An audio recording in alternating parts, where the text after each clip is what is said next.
الحمد لله رب العالمين، وأفضل الصلاة وأتم التسليم على سيدنا محمد الصادق الوعد الأمين وعلى آله وصحبه وسلم أجمعين. وأشهد أن لا إله إلا الله وحده لا شريك له، وأشهد أن سيدنا وحبيبنا وقائدنا إلى الله محمدًا رسول الله صلى الله عليه وسلم. أوصيكم عباد الله وإياي بتقوى الله، وأحثكم على طاعته، وأحذركم وبال عصيانه ومخالفة أمره، وأستفتح بالذي هو خير. أما بعد، فيا عباد الله، إن الإنسان ينسى كثيرا من الأمور التي تمر عليه، إلا أمرا واحدا لا يستطيع نسيانه أبدا، لا بالليل ولا بالنهار، ألا وهو الظلم. إذا ظلمت لا تنسى من ظلمك أبدا، يبقى في ذلك. تجلس مع أناس كبار في السن، بعضهم إذا حدثك يبدأ أولا بمن ظلمه حتى في شبابه، لأن الظالم لا ينسى أبدا. انظروا إلى عدل الله أيها السادة، سبحانك ربي ما أعدلك. ظلم أهل السنة في سوريا من قبل حزب الشيطان وإيران وروسيا وغيرهم، وكان من صور ظلمنا أننا تشردنا في البلاد، نزحنا له نزحنا لهني، ومر في من بيناتنا نزحوا من كل الأماكن. كان هناك تشريد للناس، كلياتنا نقول خلاص فرطت، خلاص فرطت، راحت علينا، صح ولا لا؟ ولكن الله عز وجل بعدله وبجبروته بعد 14 عاما يرينا بأعيننا ما يحل بمن كان سبب الدمار. اليوم حزب الله أو حزب الشيطان يتجرع المر والسم كثيرا. الله عز وجل لا يترك ظالما أبدا أبدا، حاشا لله أن يترك الظالمين وظلمهم أبدا. لذلك نسأل الله عز وجل أن يزيد عليهم ما هم فيه، حتى يعرفوا أن مصير الظالم إلى ما وصلوا إليه. ونسأل الله أن يقسم ظهر طاغية الشام عاجلا غير آجل. إن الله تعالى يمهل الظالم إلى وقت عذابه، لكنه لا ينساه، يمهله ولا يهمله. ثبت في الصحيحين عن أبي موسى الأشعري رضي الله عنه وأرضاه قال: قال رسول الله صلى الله عليه وسلم: إن الله، مو بس الحكام ظلمي، قد أكون أنا ظالم وقد تكون أنت ظالم، ولكن هذه عبرة علينا أن نعتبر. إن الله لا يملي للظالم حتى إذا أخذه لم يفلته.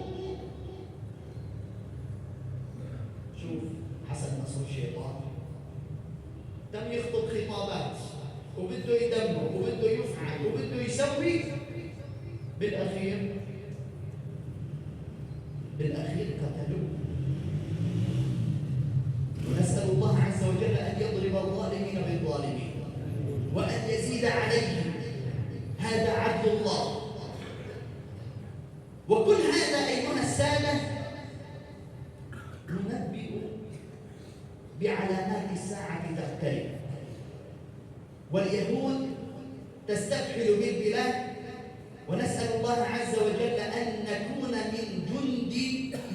الجند الذين تفتح على أيديهم القسطنطينية بالتكبير، وأن نكون من الذين يعلون كلمة الله. ثم قرأ النبي عليه الصلاة والسلام: وكذلك أخذ ربك إذا أخذ القرى. الضاحية الجنوبية هيك تكون، ويبعثوا شباب لعنا وقتلوا أهل السنة. هلا الضاحية الجنوبية شو؟ إن شاء الله تبقى رماد. وكذلك أخذ ربك إذا أخذ القرى وهي ظالمة إن أخذه أليم شديد. إن أخذه أليم شديد. قد يغتر الظالم بظلمه سنوات: أنا ما حد بدرني، أنا مسيطر، أنا أبو فلان، أنا أبو علان. والله إذا الله سبحانه وتعالى بده إياك بتجيبك بسرعة. لا تفكر حالك عن تحت، عند الله ما في عن تحت، عند الله ما في كبير، عند الله ما في بطولات أبدا. عند الله العدل والحق. رحم الله من قال: فأين من دوخوا الدنيا بسطوتهم وذكرهم في الورى ظلم وطغيان؟ أين الجبابرة الطاغون ويحهم؟ وأين من غرهم لهو وسلطان؟ هل خلد الموت ذا عز لعزته؟ فرعون قال: أنا ربكم الأعلى. هل خلد الموت ذا عز لعزته؟ أو هل نجا منه بالسلطان الإنسان؟ حسن نصر الشيطان كان عنده زبانية، لما الله بده يبيده بيده. لا والذي خلق الأكوان من عدم الكل يفنى فلا إنس ولا جان. كلياتنا نموت. الظالم يفلت من قبضة الناس. ممكن تصلب الإنسان تفلت في الدنيا منه، ما يقدر ما يقدر. بس في يوم اسمه يوم ايش؟ يوم العدل، يوم الله. ليه فلت منه؟ فلت منه. هلا انت بروسيتك ببطولتك بعضلاتك بناسك بتخلق بمالك، عند الله مين إلهك؟ هنيك التصبير مو هنيك الشغل مو. قال صلى الله عليه وسلم: واتق دعوة المظلوم فإنها ليس بينها وبين الله حجاب. المظلوم يا شباب ولو ظلمته 5 ليرات سهمه قاطع، سهمه إذا ضرب ما بغيب أبدا. ليش؟ لأنه عدل الله هيك. والنبي يقول: اتق دعوة المظلوم فإنها ليس بينها وبين الله حجاب. لا تظلمن إذا ما كنت مقتدرا، فالظلم مرتعه يفضي إلى الندم. تنام عينيك والمظلوم منتبه. هيك الآجر واحد: تنام عينيك والمظلوم منتبه. هيك اجرت واحد اشتغل لك، ايش من كانه يكون؟ تنام عينيك والمظلوم منتبه يدعو عليك وعين الله لم تنم.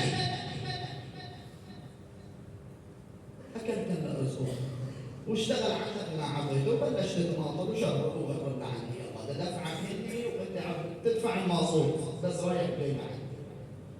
دير بالك، دير بالك، والله الله بجيبك، والله الله بدمرك. بيبعث لك مصيبه في ابنك شيء ما ظبط راح واجى مشان تحصل، بده يحصل حقه منك، وبكره وبعد بكره وراجعني وبتاع وروح. هذا كله الله طالعين باولادك وطالعين بحياتك. قال تعالى: ان ربك لبالمرصاد.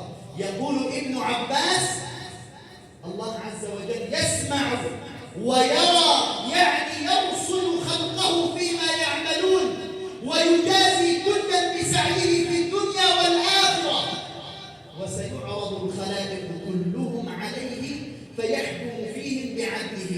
قال تعالى: ولتجزى كل نفس بما كسبت وهم لا يظلمون. فالحذر من الظلم يا اخوان. اليوم والله عم نمشي مع اناس وندخل بامور الظلم فيها واضح. ما بتقدر تحكي، ما بتقدر تحكي. ليش؟ بدك تصير تتفتى وتتردد. هذا الظالم مشان يدفع حقوق اخوته. انا عم بقرر على مسائل الميراث كثير على المنبر، لاني الطامه الكبرى اليوم هي لهلا في قضايا معلقه، لهلا في اخ ظلم اخته في ميراثه، في اخ ظلم اخته، في اب ظلم اولاده. يا اخوان وين الوسط؟ بنفكر نحن الظالم هو بس الحاكم. هي رسالة. انت اليوم اعتبار. شوف اكبر ظالم الله شاهد، شوف اكبر ظالم الله بيده. انت وين رايح؟ وين رايح هلا؟ حاج ما حاج والله حاج والله عم تقتل بالدنيا مشان المال، وبالاخير كفن. يلا خلاصة بروح عند الخوان. شو الحق؟ ما بتراعينا فيها؟ ما ترك لك لومي، ما بتراعينا فيها. صار يدور وراك ورا الخاصة. ايش عم تستنى؟ كل ما تفتح حطه عندك في جيبك. بعضهم عم يستخدموا الميراث لنا، ولما بيجوا على تقسيم الورثة ما لكم عندي حق. الله اكبر، ما عندك حق. إذا أخذ من أخواتك عملت هيك، يا رب أخوي عم يظلمني، يا رب خذه وخلصها. بياخذك ولا ما بياخذك؟ الله بياخذك. أخذ الأجدع مننا والأكبر مننا. لذلك لا تظلم ولو بكلمة، لا تظلم إنسان أبدا، لا تقهر أحد أبدا، لأن المصير محتوم. واللي بيعرف بالأخير الأمر جاي والجورة جاي، وبيعرف اللقاء أمام الله جاي، يتقي الله من هذا. دعونا نتقي الله أيها السادة. نحن نظلم حتى أنفسنا بالمعصية، نظلم الآخرين بالكلام القاسي، بالكلام السيء. لذلك علينا أن نعود إلى ربنا ونستغفر الله. الله عز وجل يمهل الظالم حتى يعطيه فرصة ليتوب. اللهم إنا نتوب إليك إن كنا قد ظلمنا. اللهم فرج عنا ما نحن فيه يا أكرم الأكرمين، واضرب الظالمين بالظالمين وأخرجنا من بينهم سالمين. أقول ما تسمعون وأستغفر الله فيفوز المستغفرين. استغفروه.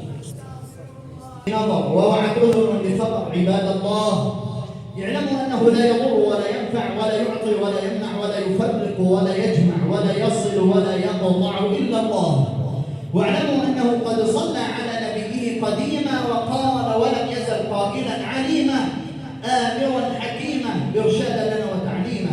إن الله وملائكته يصلون على النبي يا أيها الذين آمنوا صلوا عليه وسلموا تسليما. اللهم صل على سيدنا محمد وعلى آل سيدنا محمد كما صليت على سيدنا إبراهيم وعلى آل سيدنا إبراهيم، وبارك على سيدنا محمد وعلى آل سيدنا محمد كما باركت على سيدنا إبراهيم وعلى آل سيدنا إبراهيم في العالمين إنك حميد مجيد. أيها السادة الأكارم، لا بد من توضيح أمر جزاكم الله خيرا، فالدين النصيحة. كل الأيام إنها أيام الأسبوع كلها إنها، وقبل الأذان يوم الجمعة أخي فرغ حالك 5 دقائق قبل ما يأذن، 5 دقائق ادخلي المسجد. والله من الأمور المؤلمة يا أخوان جدا، أقف على المنبر فقط، ممكن الحرم وجزء بسيط خارج الحرم، بعدها أنهي الخطبة ولسه في ناس عم تجي، لا تحصل على شيء. بيضة ما خرجت على بيضة قبل ما يصعد الخطيب على المنبر أن تكون حاضر. والله الدنيا رايحة، والله إيش عم نستنى؟ والله لو إن نوصل. على فكرة غير اللي ما راح تأكل وغير اللبس ما راح تلبس، والباقي ديركم وماشي. لذلك فرق حالك في الله 5 دقائق.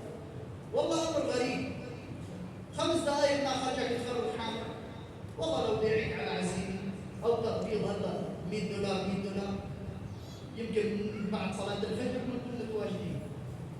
لذلك بدنا يا اخوان نكون نحن حريصين نحصل على اجور، اقلنا هناك قبل ما يطلع الخطيب عن المنبر يكون موجود. جزاكم الله خيرا. امنوا بالنداء. اللهم يا سامع كل صوت ويا سابق كل فوت ويا كاسي العظام لحما بعد الموت، اللهم اكرمنا ولا تهنا، اثرنا ولا تؤثر علينا، اللهم ارفع مقتك وغضبك عنا، والى رحمه من سواك يا رب لا تكلنا، والى رحمه من سواك يا رب لا تكلنا.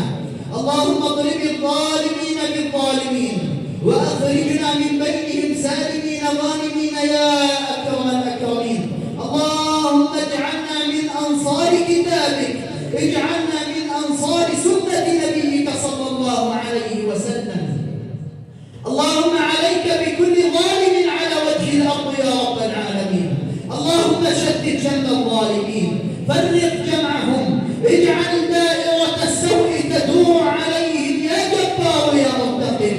اللهم عليك بطاغيه الشام واعوانه، عليك بطاغيه الشام ومحبيه، عليك بطاغيه الشام ومؤيديه.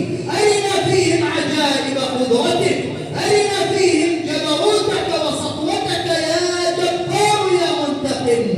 اللهم اجعل رايه الاسلام تعلو ولا يعلى عليها، اللهم اجعل رايه الاسلام تعلو ولا يعلى عليها. اللهم سامحنا من ظلمناه، اللهم سامحنا اذا ظلمنا يا رب العالمين. اللهم اجعلنا نستسمح ممن ظلمناه يا رب العالمين. اجعل قلوبنا قرية على بعضنا، اجعل قلوبنا رحيمة فيما بيننا، اجعلنا إخوة متحابين فيك يا رب العالمين. اللهم ابعد عنا الحرام واهله، ابعد عنا الحرام ومال الحرام يا رب العالمين. اللهم شاف مرضانا وعاف مبتلانا وارحم موتانا برحمتك يا ارحم الراحمين. والحمد لله